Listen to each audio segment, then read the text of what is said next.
The house, the only one in the entire valley, sat on the crest of a low hill. From this height one could see the river, and next to the corral, the field of ripe corn dotted with the kidney bean flowers that always promised a good harvest. The only thing the earth needed was a rainfall, or at least a shower. Throughout the morning, Lencho, who knew his fields intimately, had done nothing else but scan the sky toward the northeast. "Now, we're really going to get some water, woman." The woman, who was preparing supper, replied, "Yes, God willing." The oldest boys were working in the field, while the smaller ones were playing near the house, until the woman called to them all, "Come for dinner." It was during the meal that, just as Lencho had predicted, big drips of rain began to fall. In the northeast, huge mountains of clouds could be seen approaching. The air was fresh and sweet. The man went out to look for something in the corral for no other reason than to allow himself the pleasure of feeling the rain on his body, and when he returned, he exclaimed, "Those aren't raindrops falling from the sky, they're new coins. The big drops are 10-centavo pieces and the little ones are fives." With a satisfied expression, he regarded the field of ripe corn with its kidney bean flowers draped in a curtain of rain. But suddenly, a strong wind began to fall. These truly did resemble new silver coins. The boys, exposing themselves to the rain, ran out to collect the frozen pearls. "It's really getting bad now," exclaimed the man, mortified. "I hope it passes quickly." It did not pass quickly. For an hour, the hail rained on the house, the garden, the hillside, the cornfield, on the whole valley. The field was white, as if covered with salt. Not a leaf remained on the trees. The corn was totally destroyed. The flowers were gone from the kidney bean plants. Lencho's soul was filled with sadness. When the storm had passed, he stood in the middle of the field and said to his sons, "A plague of locusts would have left more than this. The hail has left nothing. This year we will have no corn or beans."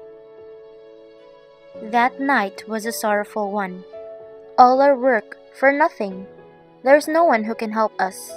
But in the ears of all who lived in that solitary house in the middle of the valley, there was a single hope: help from God. Don't be so upset. Even though this seems like a total loss, remember, no one dies of hunger. That's what they say, no one dies of hunger. All through the night, Lencho thought only of his one hope, the help of God, whose eyes, as he had been instructed, seen everything, even what is deep in one's conscience. Lencho was an ox of a man, working like an animal in the fields, but still he knew how to write. The following Sunday at daybreak, after having convinced himself that there is a protecting spirit, he began to write a letter which he himself would carry to town and place in the mail. He wrote "To God" on the envelope, put the letter inside, and still troubled, went to town. At the post office, he placed a stamp on the letter and he dropped it into the mailbox. One of the employees, who was a postman and also helped at the post officer, went to his boss, laughing heartily, and showed him the letter to God. Never in his career as a postman had he known that address. The postmaster, a fat, amiable fellow, also broke out laughing, but almost immediately he turned serious and, tapping the letter on his desk, commented, "What faith! I wish I had the faith of the man who wrote this letter, to believe the way he believes, to hope with the confidence that he knows how to hope with, starting up a correspondence with God. What faith! I wish I had the faith of the man who wrote this letter, to believe the way he believes, to hope with the confidence that he knows how to hope with, starting up a correspondence with God." So, in order not to disillusion that prodigy of faith, revealed by a letter that could not be delivered, the postmaster came up with an idea: answer the letter. But when he opened it, it was evident that to answer it he needed something more than goodwill, ink, and paper. but he stuck to his resolution.